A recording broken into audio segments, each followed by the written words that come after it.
नमस्कार। ज्योतिष शास्त्र में श्रद्धा और विश्वास रखने वाले सभी जातकों का पारलौकिक जगत चैनल में बहुत बहुत स्वागत है।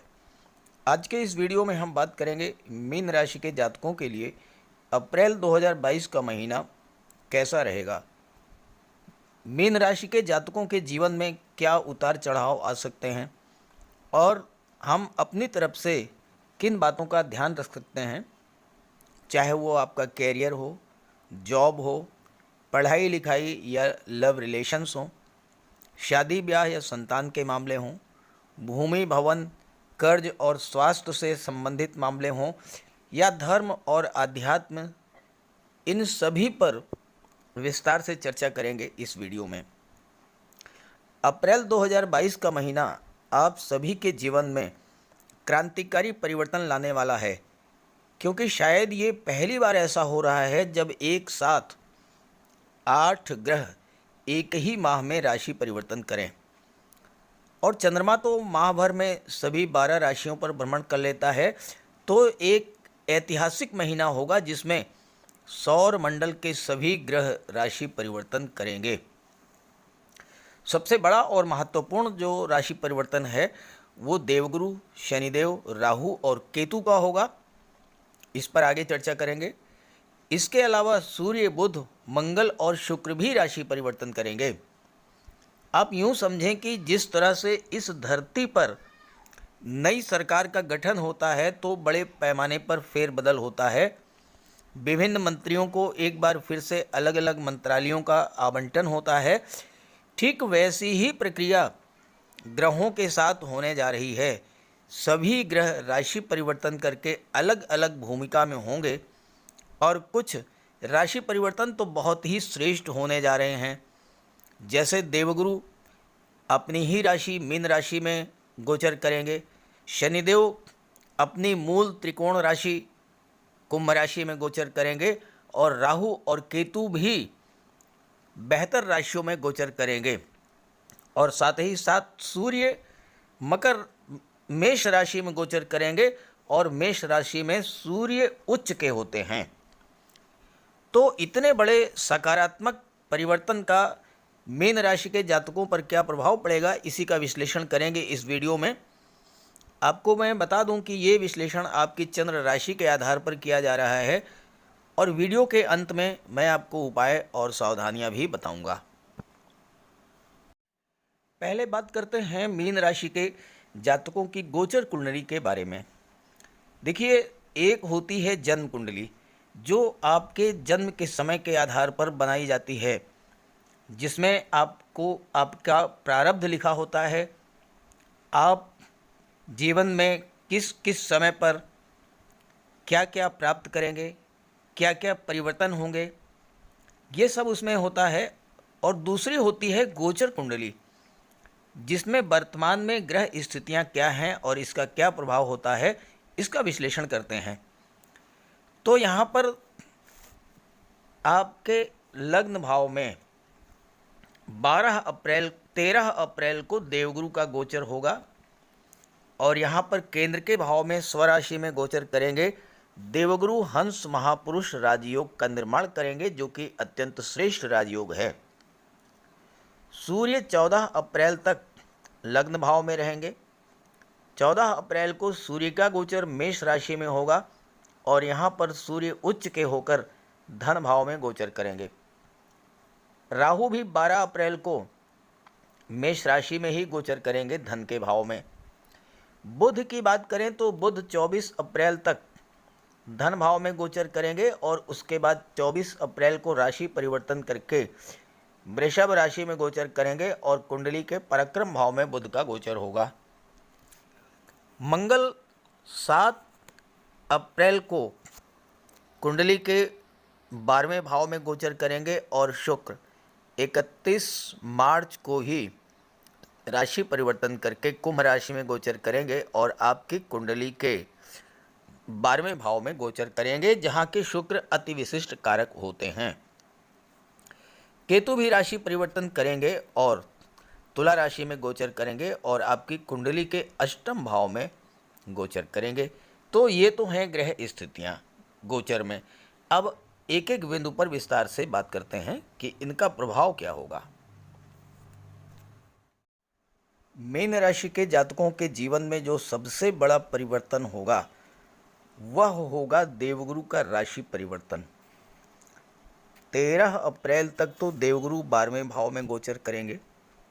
यहाँ पर आपको विदेश से लाभ दिलाएंगे, थोड़ा बहुत खर्चे बढ़ा देंगे और वो खर्चे अच्छे कार्यों पर होंगे, धार्मिक प्रयोजनों पर होंगे, बच्चों की शिक्षा पर होंगे, शादी ब्याह पर होंगे। लेकिन जैसे ही देवगुरु राशि परिवर्तन करेंगे और 13 अप्रैल को आपके लग्न भाव में गोचर करेंगे, आपके जीवन में क्रांतिकारी परिवर्तन आएगा। आप खुद महसूस कीजिएगा, आपके जीवन की दशा और दिशा ही बदल देंगे। कुंडली का सबसे महत्वपूर्ण भाव होता है लग्न, और लग्न भाव में लग्न के स्वामी का गोचर हो तो इससे अच्छी बात क्या होगी। और यहाँ देवगुरु केंद्र में है, अपनी ही राशि में है, तो हंस महापुरुष राजयोग का भी निर्माण करेंगे, जो कि अत्यंत श्रेष्ठ राजयोग होता है। यहाँ पर देवगुरु आपको किसी समस्या से निपटने और उस समस्या से बाहर आने का मार्ग सुझाएंगे। आपकी दूरदृष्टि में वृद्धि करेंगे। आप लॉन्ग टर्म प्लानिंग कर पाएंगे, खास करके शिक्षा और कंपटीशन के क्षेत्र में, क्योंकि देवगुरु की दृष्टि पंचम भाव पर है और छठे भाव के स्वामी सूर्य हैं, जो कि कंपटीशंस में, प्रतियोगिताओं में आपको विजयी बनाएंगे। देखिए, जीवन में दिक्कतें तो आती हैं, संघर्ष तो बढ़ता है, और शनि की तीसरी दृष्टि आपके लग्न पर पड़ रही है, तो शनि संघर्ष को और अधिक बढ़ाएंगे। लेकिन जो व्यक्ति दिक्कतों को फेस कर ले जाता है, संघर्षों को बीट करके आगे निकल आता है, वो और भी मजबूत हो जाता है और भी निखर करके सामने आता है। और देवगुरु आपके लग्न भाव में यही करेंगे, आपके बुद्धि विवेक को जागृत करेंगे, बुद्धि विवेक ज्ञान में वृद्धि करेंगे, और कैसी भी परिस्थिति हो आप सफलतापूर्वक उससे बाहर आ जाएंगे। देवगुरु यहाँ पर हंस महापुरुष राजयोग बनाएंगे, जो कि पंच महापुरुष राजयोगों में से सर्वश्रेष्ठ राजयोग है। देवगुरु आपको दीर्घायु बनाएंगे और रोगों से मुक्ति दिलाएंगे। हंस योग जिन जातकों की कुंडली में बनता है, उन पर ईश्वर की विशेष कृपा होती है, समाज में प्रतिष्ठा होती है। ऐसे जातक कम उम्र में ही उच्च पद प्राप्त कर लेते हैं। तो यहाँ देवगुरु का हंस राजयोग बनाना पूरे वर्ष प्रतियोगी छात्रों के लिए बहुत ही श्रेष्ठ स्थितियाँ लेकर के आ रहा है। ऐसे जातकों को समस्याओं का समाधान ढूंढने में महारत हासिल होती है, और ये जातक अच्छे काउंसलर बनते हैं, बहुत अच्छे लीगल एडवाइज़र बनते हैं, अच्छे मनोवैज्ञानिक और मनोचिकित्सक बनते हैं, शिक्षा और मैनेजमेंट के क्षेत्र में नाम और यश अर्जित करते हैं। और ऐसे जातक राजा के समान जीवन व्यतीत करते हैं, जिनकी कुंडली में हंस राजयोग बनता है। और 1 वर्ष तक ये राजयोग आपकी कुंडली में बनेगा। आपके जीवन में बहुत बड़ा सकारात्मक परिवर्तन आएगा, आपकी हर इच्छा पूरी होगी और आप धीरे धीरे बुलंदियों पर पहुंचते चले जाएंगे। हंस योग व्यक्ति को परिपक्व बनाता है, माइंड में मैच्योरिटी लाता है, और ऐसे जातकों को राज दरबार का सुख प्राप्त होता है। राज दरबार का अर्थ क्या है, ये समझाने की आवश्यकता नहीं है। ऐसे जातक राज दरबार में ट्रबल शूटर, यानी हर समस्या का समाधान त्वरित गति से ढूंढने वाले माने जाते हैं, और अपने इसी गुण के कारण ऐसे जातक शासन प्रशासन, राजनीति, विदेश सेवा, न्यायिक सेवा, धर्म और ज्योतिष के क्षेत्र में नाम, यश और धन प्राप्त करते हैं। देवगुरु की दृष्टि में अमृत होता है, और देवगुरु को 3 दृष्टियां प्राप्त हैं, पंचम, सप्तम और नवम दृष्टि, आइए इस पर बात कर लेते हैं। देवगुरु की पंचम दृष्टि आपकी कुंडली के पंचम भाव पर पड़ेगी, संतान और शिक्षा के भाव पर। संतान की प्राप्ति होगी, और अगर इस गोचर काल में संतान की प्राप्ति होती है तो वह सूर्य के समान तेजस्वी, देवगुरु के समान ज्ञानी, परम भाग्यशाली होगी, और उसके जन्म लेते ही आपका भाग्योदय होगा। संतान पक्ष से आपको सुख प्राप्त होगा। जहाँ तक प्रतियोगी छात्रों की बात है, उनके लिए तो कहना ही नहीं है।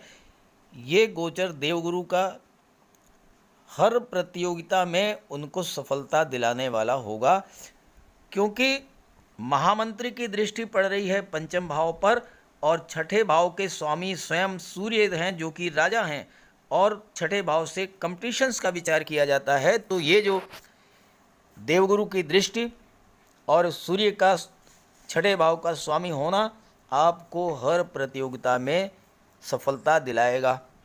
और आप नोट कर लीजिए, 13 अप्रैल के बाद हालात बदल जाएंगे और आपको सफलता मिले, आपका सिलेक्शन हो जाए, तो एक कमेंट ज़रूर कीजिएगा, ताकि आपके साथियों को भी, मित्रों को भी इसकी जानकारी हो सके और उन्हें भी लाभ मिल सके।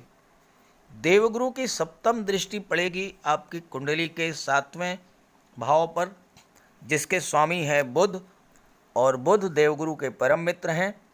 सप्तम भाव से दाम्पत्य सुख, विवाह, लव रिलेशंस, पार्टनरशिप और व्यापार का विचार किया जाता है। 5वें भाव से लव और रोमांस का विचार किया जाता है। तो देवगुरु राजयोग बना रहे हैं, विवाह के प्रबल योग हैं। चाहे आपके पेरेंट्स आपका विवाह तय करें, या आपका कोई लव रिलेशन है वो मैरिज में कन्वर्ट हो जाए, होना दोनों ही तरीके से मैरिज के, विवाह के प्रबल योग बनेंगे। जब तक देवगुरु आपके लग्न भाव में गोचर कर रहे हैं, लगभग 1 वर्ष तक आपका विवाह निश्चित रूप से हो जाएगा इस गोचर काल में, और ससुराल अत्यंत धनाढ्य मिलेगी, जीवन साथी उच्च शिक्षित होगा, और इस बात की भी प्रबल संभावना है कि आपका जीवन साथी, आपका पार्टनर, वह भी जॉब में हो या कोई प्राइवेट व्यापार व्यवसाय उसका हो। और जहाँ तक देवगुरु की दृष्टि भाग्य भाव पर पड़ने की है, तो फिर कहना ही क्या है, भाग्य आपका चमक उठेगा। और ऐसे जातक मिट्टी को भी सोना बना देते हैं, तो भाग्य का पूरा सपोर्ट मिलेगा। देवगुरु की दृष्टि पड़ रही है नवम भाव पर, जहाँ से उच्च शिक्षा का विचार किया जाता है। देवगुरु की दृष्टि पड़ रही है पंचम भाव पर, जहाँ से शिक्षा का विचार किया जाता है।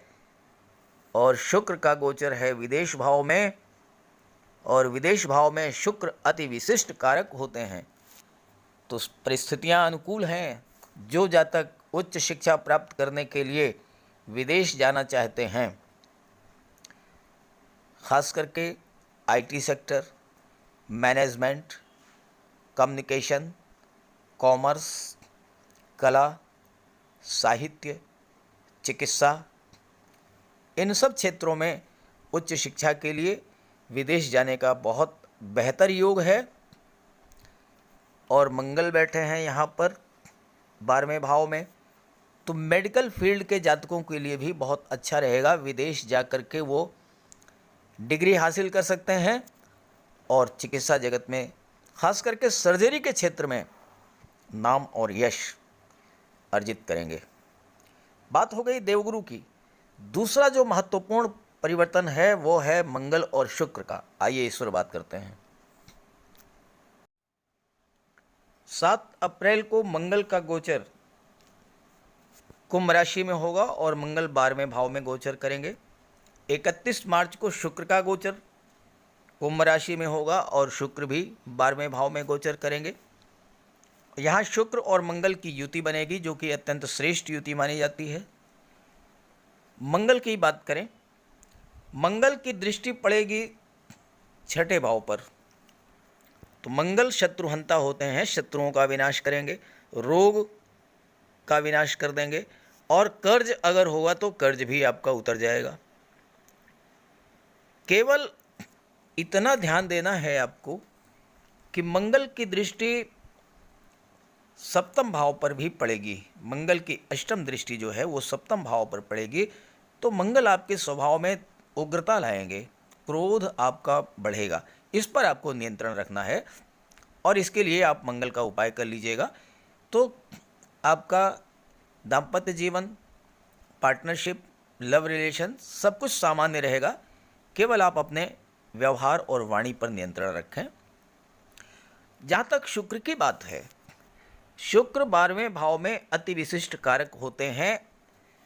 12वां भाव खर्चों का होता है, विदेश का होता है, विदेश यात्राओं का होता है, विदेश से धन का होता है, ज्योतिष, तंत्र मंत्र, जेल, अस्पताल, न्यायपालिका और राजदंड का होता है। 12वां भाव खर्चों का है। और शुक्र क्या है? धन, वैभव, ऐश्वर्य और भोग के कारक हैं। शुक्र सुख और लग्जरी के कारक हैं, तो आप सुखों को बढ़ाने वाले साधन घर में लाएंगे। अगर आप महिला हैं तो आपका धन खर्च होगा गहनों पर, आभूषण पर, ज्वेलरी पर, डिज़ाइनर ड्रेसेस, कॉस्मेटिक्स और परफ्यूम्स पर। आप अपने श्रृंगार प्रसाधनों, साड़ियों, ज्वेलरी या अन्य वस्तुओं पर धन खर्च करेंगी और इससे आपको सुख और संतुष्टि प्राप्त होगी। और आप जो भी परचेज करेंगे वो बहुत ही उम्दा क्वालिटी का होगा। शुक्र विदेश से आपको धन दिलाएंगे।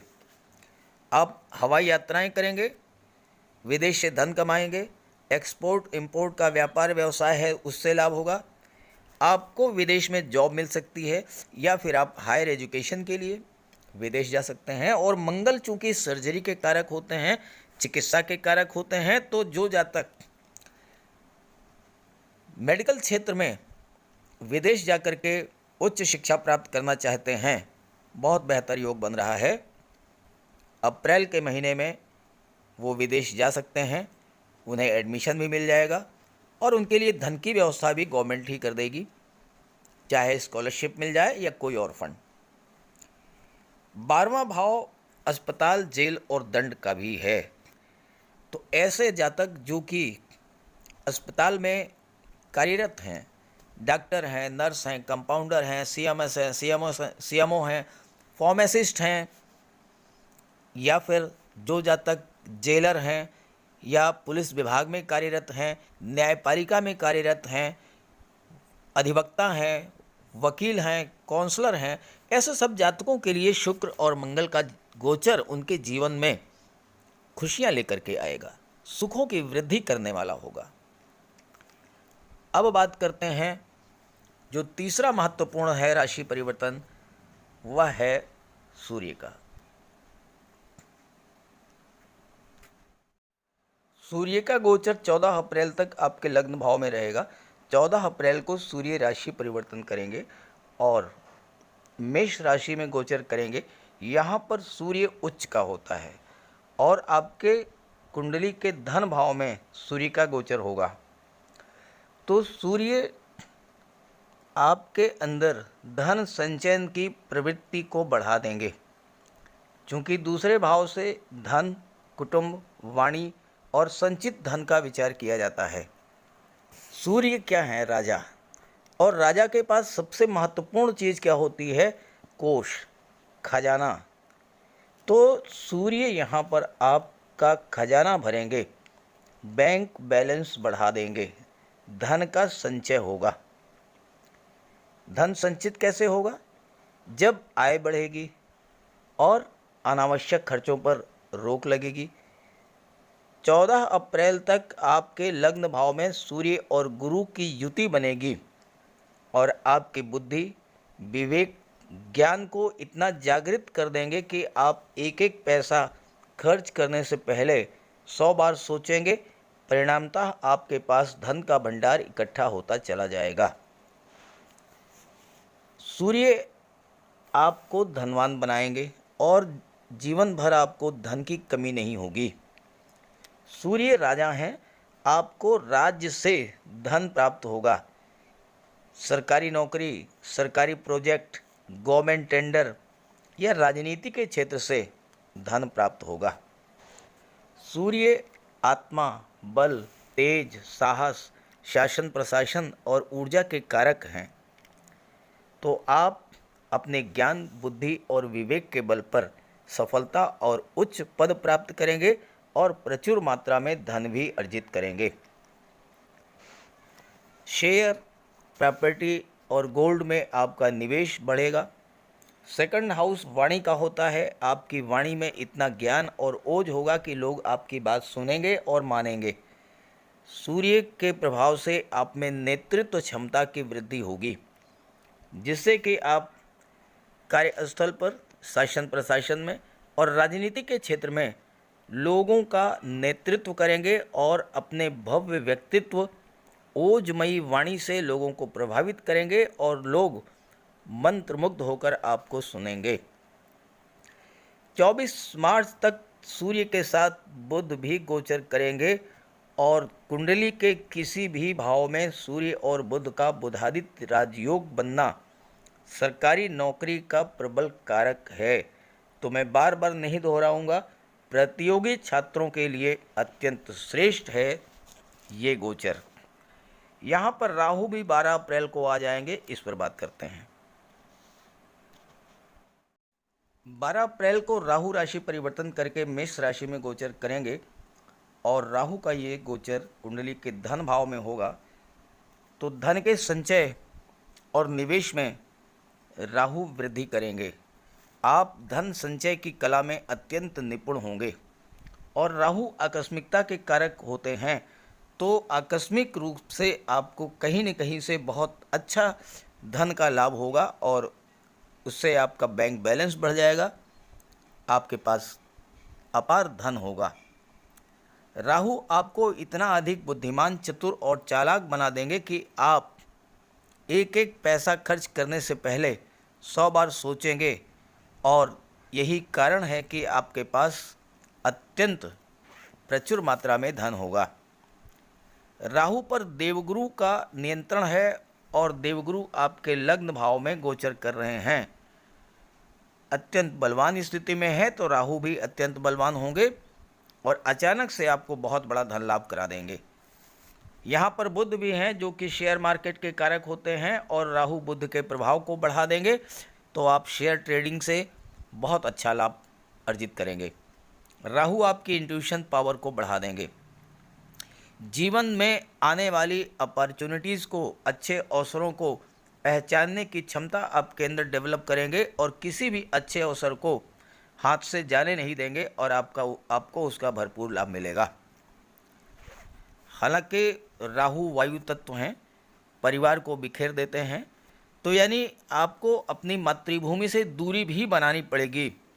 लेकिन ये भी सोचने की बात है कि विदेश में ही जाकर आपकी भाग्योन्नति होगी, क्योंकि राहु की दृष्टि अष्टम भाव पर पड़ रही है। अष्टम भाव के स्वामी हैं शुक्र और शुक्र विदेश भाव में गोचर कर रहे हैं, तो विदेश में ही जाकर आपकी भाग्योन्नति होगी। परिवार का हर सदस्य अलग अलग शहरों में जाकर सेटल होगा और वहाँ से प्रचुर मात्रा में धन कमाएंगे। अब बात कर लेते हैं केतु के बारे में, जो कि कुंडली के अष्टम भाव में गोचर कर रहे हैं। कुंडली के अष्टम भाव में राहु का गोचर 12 अप्रैल को होगा और कुंडली के अष्टम भाव में राहु केतु अत्यंत बेहतर रिजल्ट देते हैं, क्योंकि राहु क्या है, मोक्ष के कारक हैं। अष्टम भाव क्या है, मृत्यु का भाव है। तो अगर मृत्यु के भाव में मोक्ष का कारक गोचर करे तो क्या होगा, पहले आप मोक्ष को समझिए। मोक्ष का अर्थ ये नहीं होता है कि मरने के बाद वाला मोक्ष। मोक्ष का अर्थ ये होता है कि इसी जीवन में आपकी इच्छाओं की तृप्ति हो जाना। तो मोक्ष के कारक केतु आपकी हर इच्छा को पूरा करेंगे। 8वां भाव ज्योतिष, अध्यात्म, पराविज्ञान, अकल्ट साइंस का होता है। आपकी रुचि इन सब क्षेत्रों में बढ़ेगी। अष्टम भाव में केतु निश्चित रूप से आपको आकस्मिक रूप से धन दिलाएंगे। स्वभाव से आपको दार्शनिक बना देंगे, मस्त मौला बना देंगे, जिसे आम भाषा में कहा जाता है कि फक्कड़ या फकीर जैसा। क्यों? क्योंकि केतु आपकी इच्छाओं को पूरा करके आपके अंदर संतोष और संतुष्टि की भावना उत्पन्न करेंगे। गुप्त धन की प्राप्ति होगी और गुप्त विद्याओं, रहस्यमयी विद्याओं का ज्ञान भी आपको होगा। तंत्र मंत्र में गहरी रुचि होगी। शुक्र की राशि में गोचर है देवगुरु का और केतु का। और शुक्र क्या थे? शुक्र दैत्य गुरु हैं और दैत्य गुरु परम ज्ञानी थे। तो आप की रुचि धर्म, अध्यात्म, ज्योतिष में होगी और जिस विषय में भी आपकी रुचि होगी उसमें आप पूरी गहराई तक जाएंगे। ससुराल पक्ष से, इंश्योरेंस के क्षेत्र से, पैतृक संपत्ति से, ननिहाल पक्ष से, इन सब क्षेत्रों से आपको अचानक से बहुत अच्छा धन प्राप्त होगा। जहाँ तक शनिदेव की बात है तो शनिदेव 29 अप्रैल तक तो आपकी कुंडली के एकादश भाव में ही गोचर करेंगे। 29 अप्रैल को शनिदेव राशि परिवर्तन करेंगे और 12वें भाव में आ जाएंगे। और जैसे ही 29 अप्रैल को 12वें भाव में आएंगे तो मीन राशि के जातकों पर 7.5 के प्रथम चरण की शुरुआत हो जाएगी। तो इस पर तो चर्चा मई के महीने में करेंगे, क्योंकि 29 अप्रैल तक तो शनि 11वें भाव में ही है और आपको लाभ देंगे। अब आप यहाँ पर एक चीज़ देखिए, अप्रैल का महीना आपके लिए बहुत अच्छा है, हर दृष्टि से अच्छा है। लेकिन अगर आपकी जन्म कुंडली में कोई भी ग्रह कमज़ोर है या आपके जीवन में किसी भी ग्रह की महादशा या अंतर्दशा चल रही है तो आप उसका उपाय ज़रूर कर लें। उपाय करेंगे, लाभ होगा। बात करते हैं सूर्य की। सूर्य देव की उपासना कीजिए, आराधना कीजिए, गायत्री मंत्र का पाठ कीजिए, आदित्य हृदय स्तोत्र का पाठ कीजिए और सूर्य देव को रविवार के दिन अर्घ्य दीजिए। तांबे के लोटे में जल, अक्षत, लाल पुष्प, रोली, चंदन डाल करके सूर्य देव को अर्घ्य दीजिए। राहु सबसे ज़्यादा परेशान करते हैं, लेकिन राहु का उपाय कर लीजिए। मोर पंख ला करके अपने घर में रखिए, कार्यस्थल पर रखिए। सुरमे की एक डिबिया अपनी जेब में हमेशा रखिए और हो सके तो एक चांदी की गोली हमेशा अपने पास रखिए। बजरंगबली की उपासना कीजिए, हनुमान चालीसा का पाठ कीजिए, हनुमान जी की सेवा कीजिए, हनुमान जी को चोला चढ़ाइए। मंगल, शनि और राहु तीनों आपसे प्रसन्न रहेंगे। जहाँ तक केतु की बात है, काले कुत्ते, काली गाय की सेवा कीजिए, भोजन दीजिए और पशु पक्षियों को दाना और पानी डालिए। देखिए, गर्मी का मौसम आ रहा है, बहुत से पशु पक्षी पानी के अभाव में मर जाते हैं और आप बहुत छोटा सा कार्य है, बड़े आराम से कर सकते हैं, लेकिन आलस से बस नहीं कर पाते हैं। अपनी छत पर एक कटोरी में पानी और दूसरी कटोरी में थोड़ा सा दाना रख दीजिए। प्यासे पक्षी आएंगे, पानी पिएंगे, उन्हें भूख लगी होगी, वो दाना खाएंगे, उनकी आत्मा तृप्त होगी, आशीर्वाद मिलेगा आपको, आपके ऊपर आने वाला बड़ा से बड़ा संकट टल जाएगा। वो पशु पक्षी अपने ऊपर ले लेंगे, आपको बिल्कुल सुरक्षित निकाल लाएंगे। बहुत छोटा सा उपाय है, मूक प्राणियों की सेवा आप करें, बहुत बड़ा लाभ आपको मिलेगा। तो मेरी बात अगर आपको अच्छी लगे, एक बार करके देखिएगा, रिजल्ट देखिएगा, फिर कमेंट करके बताइएगा ताकि और लोग भी इससे लाभान्वित हो सकें। सभी ग्रहों की कृपा दृष्टि आप पर बनी रहे, इसी भावना के साथ आप सभी का बहुत बहुत धन्यवाद। नमस्कार।